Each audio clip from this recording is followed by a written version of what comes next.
I'm Lando Norris. And I'm Oscar Piastri, and we're from Team McLaren. And today we're going to answer some questions from the internet. This is Formula One support. We got a little question from the ulterior kid. Is it true that F1 drivers can tell what course it is from just hearing an audio recording of it? I've seen people do it before. I feel like I'm going to be terrible at this. Well, this is coming down the pit We're lane. in the pit lane at the minute. Yep. Long pit lane. Okay, this is a very slow corner. I reckon it's Bahrain. Yeah, quick turn to... I think Bahrain, straight. I think Bahrain. You're right. It is. There you go. It's true. It's The possible. ulterior kid is true. Yeah. So that was just done via our knowledge of distance of pit exit Yeah. to turn one. The distance from the pit lane to the first corner is always different depending on the track. It sounded like we got up to like, I don't know, 5th gear or 6th gear, and then we went down a lot of gears, which means it's a slow corner. And then the next corner seemed pretty quick. I thought it would be Bahrain. So there you go. From @JSWallow123. I wonder why F1 drivers have to get weighed after a race. Do you know why? So we have a minimum weight limit of 798 kilograms, including the car. That's why we get weighed, just to make sure that we're not under the weight limit, because obviously that's an advantage. We do lose weight because we're sweating. Yeah. We're working hard. Doesn't always look it, but we are. Sometimes you have a very hot race, you can lose a lot. You can lose easily 3-4 kilograms. The most weight I've ever lost is probably, 3 and a bit kilos. And often we weigh ourselves before the session as well, because then the engineers have a good idea of what we're going to weigh so that we're not underweight and disqualified. From Juan14, what do you think is the hardest track in F1? I think Monaco. Probably Definitely up Monaco. there. Monaco or Singapore. Easiest one to crash. Yeah. Easiest one to make mistakes. Yeah. Most demanding. You just can't make a mistake. Simple as that. You make one little mistake, you're on the wall. That's game over. From @AshLikesRacing. What's your favorite F1 rivalry? I think for me, probably Senna versus Prost. I think it's probably the most famous one. We are rivals. We are rivals, yeah. I want to beat him and he wants to beat me. Yeah. But we have to pretend like we're besties. I think we both have the same goals. We both want to win. The quickest way into achieving that is by working together, helping one another, just helping the team score the most points possible. As soon as you put the helmet on, you kind of fight for yourself, but you also fight for the team. You just have to get that balance correct. Points, you get 25 if you win, you get 18 if you're second, 15 if you're third, 12 if you're fourth, and then once you get to 5th, it's 10, and then it keeps dropping by 2s until you get to 10th, you get 1 point. And then anyone finishes from 11th to 20th, they don't get any points. You also get a fastest lap point if you get the fastest lap. Sometimes you'll see us make a bit of an unexpected pit stop or push really hard for one lap. That's because we're trying to get an extra point for the fastest lap. And points mean prizes. And points mean prizes. More points you get, The more prizes you get, the more money you get. Nick Scottney, how critical is a front wing in today's F1? very. Yes. It's huge. Yep. It's like as soon as you have a little bit of damage, You know about it. you know about it straight away. This is it. This is the front wing, Yep. bit of the front nose, Yep. and the front wing. Everything on the car is pretty much aimed at trying to push the car into That's the how you get more ground. grip. That's downforce. That just pushes the car down, that pushes the tires down, gives you more grip, Yep. basically makes you go quicker. So this is crucial when you're steering. Yep. You take this off, you'll turn into a corner, there's no load, there's no grip on the front tires, you'll just go straight on. Just as important as this is, the rear wing, which Oscar's pre-prepared, basically does the same thing but at the back of the car. Yep. Pushes the car down, gives you a lot more rear grip. It'll be difficult to even complete a lap. You would spin a lot and probably crash a lot. These are like everything to us. Yep. These And are the magical. The other thing is the car is designed to have a front wing on it. So if you take the front wing off, the rest of the car doesn't really work either. But the air goes through the front wing first, obviously, and then it goes like to the floor, it goes to the rear wing. So if you lose the front wing, all the air doesn't get directed where it needs to go, and then you have even more problems than just losing the front wing. @Nanny Medium asks, what's the driver's visibility like? Pretty bad. You see your car, Yeah. the first bit of like ground that you can see, like probably 10 meters ahead. When you're driving, you're kind of just focusing on what's ahead of you. Even like, we have the halo, protects our head, but you don't really see it because similar to like your nose, you're looking far enough ahead that it kind of, your mind just blurs it out. But because you're looking 20 meters ahead, 30 meters ahead, and you get your own sense of gears, like we have the gear number on on a screen. Maybe you do. I never look at it. I never. Like you just do it off of sound. You do it off of memory.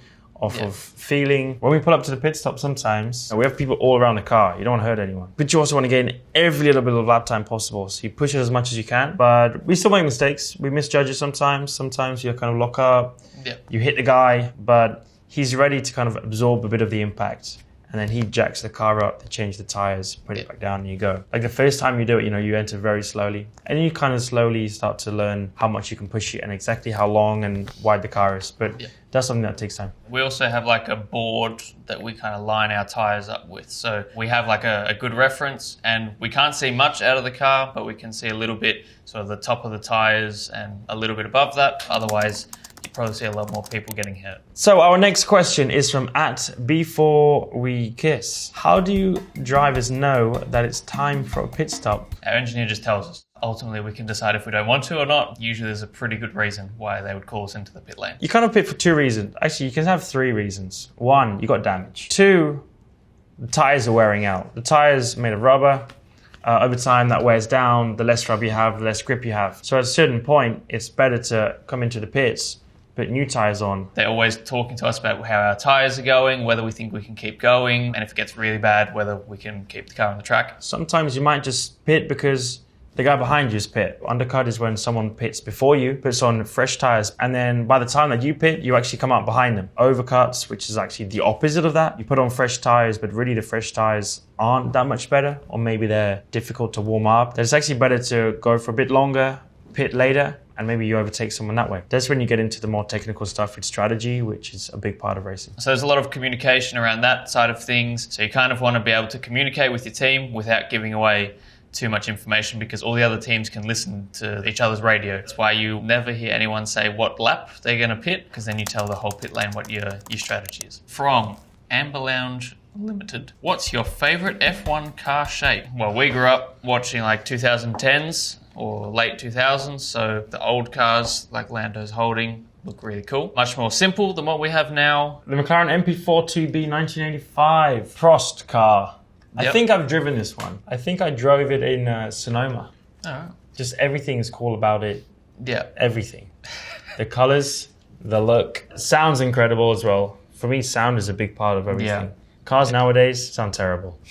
These sound way better. Very little technology. Everything here is to do with technology. How they build it, how they design it, make it. It just drives differently, very different. Like no power steering. Now we have power steering. So from step 1 to the end, basically everything is changed or a lot more advanced nowadays. From @Maybelline Grace, do all F1 drivers have a max speed of 241 miles an hour? Fastest clocked has been 241 miles an hour. It feels pretty quick going at that speed. Depends on the car you're in, depends on the track, depends if you're in a slipstream as well. If you've got a car in front of you, it literally punches a hole in the air for you, so you have less drag and you can go faster. You don't really realize how fast you're going until you see, like on your dash. We'll just hit the throttle pedal as hard as we can. It's not down to us, it's down to the car. Depends a lot on the track as well, how long the straight is. So when we race in Monaco, for example, we race with the most amount of downforce on the car, so the top speed is very low. But when we go to somewhere like Monza, we run the lowest amount of downforce. We go much faster on the straights. From T. Ange. Hi, Lando Norris and Oscar Piastri.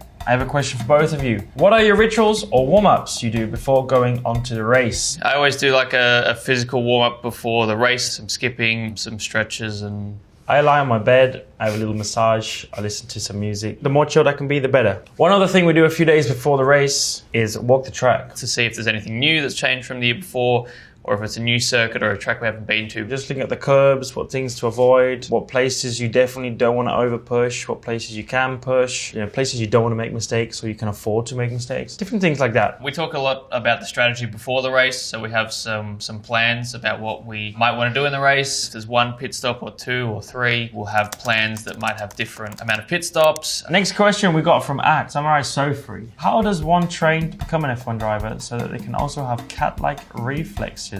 We trained from a very early age, but luckily I got a pair of balls.